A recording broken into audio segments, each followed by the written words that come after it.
वे कंसराज वसुदेव कुंवर का साला था। जैसे पहुंचे मार्ग में आकाशवाणी होने लगी और आकाशवाणी क्या कहने लगी,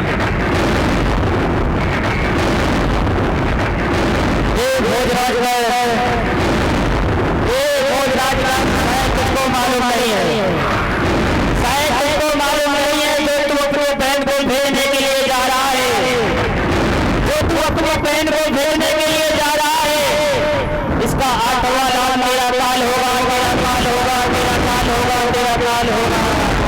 नहीं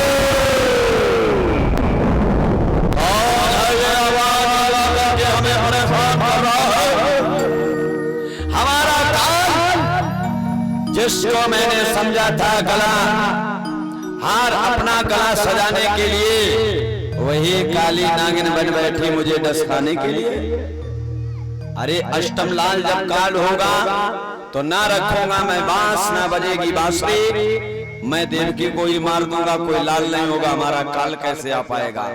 कंस सनक गया, हाथ में नगिन तलवार लेकर के देवकी के केशों को पकड़ा और जमीन पर रख दिया।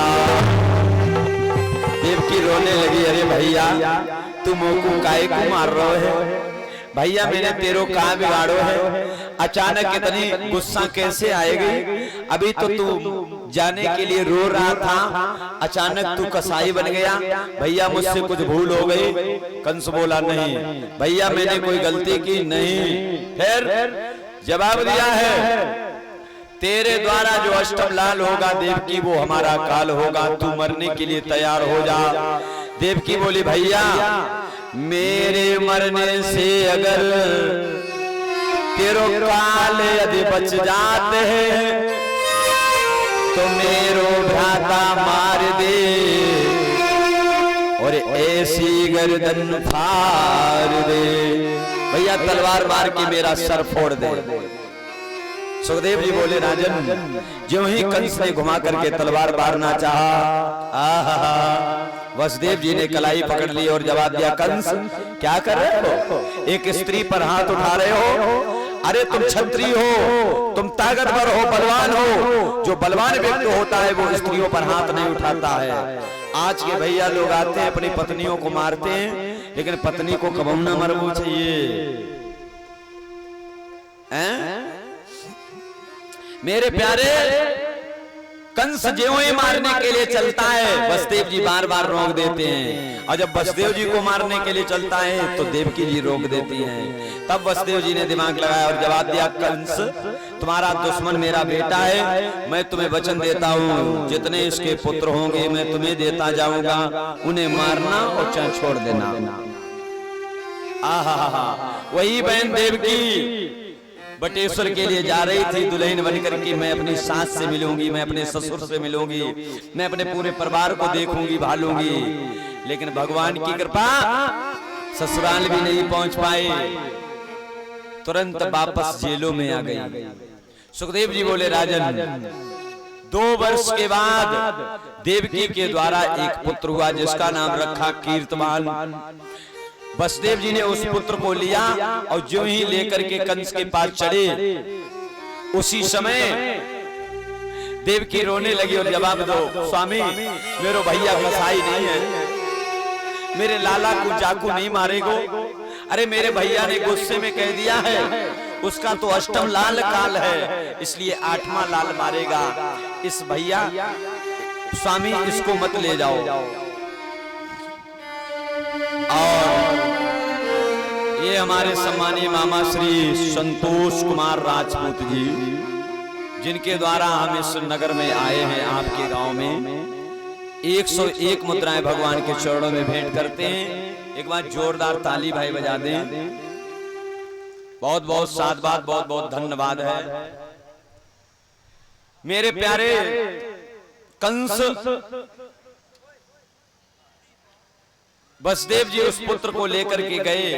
कंस ने जब देखा तो प्यारे कंस को दया आ गई कि मेरा तो काल 8वां है, मैं पहला क्यों मारूं?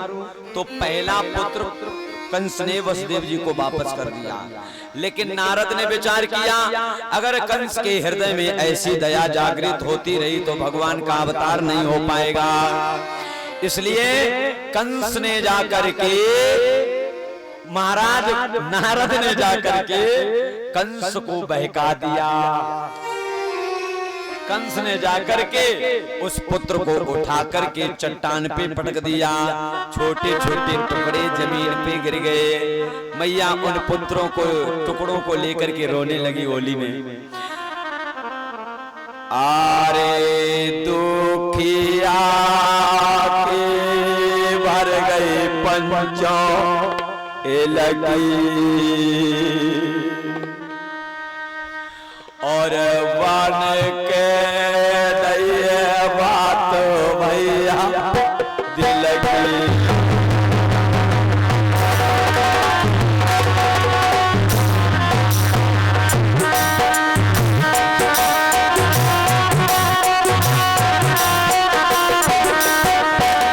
भैया रोने लगे, छोटे टुकड़ा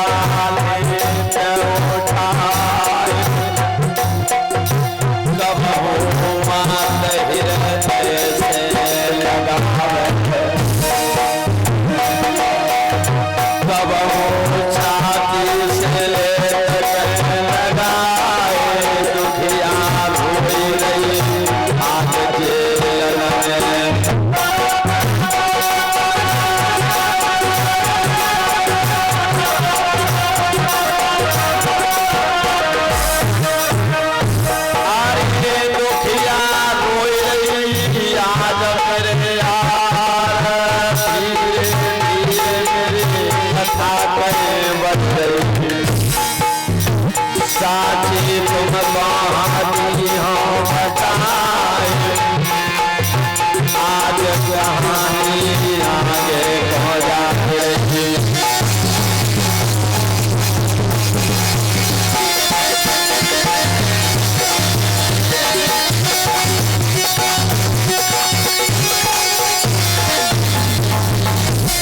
इसलिए कहना है, रटले हरि नाम हरि रचना, रटले हरि नाम,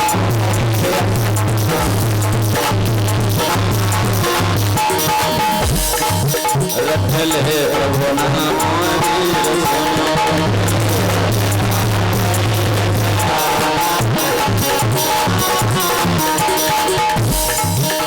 हरे रचना रे हरे रचना, हरे रचना रे हरे रचना, हरे रचना रे हरे रचना।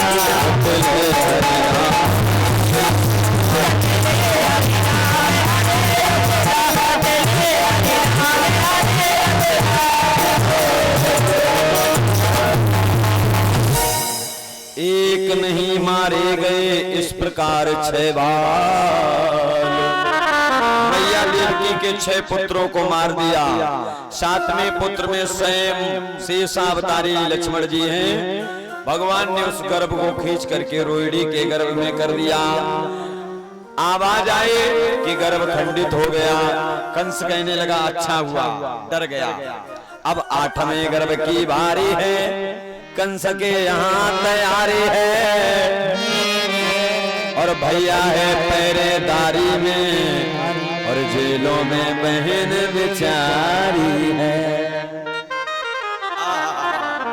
8वें गर्भ की बारी है। कंस के यहाँ तैयारी है।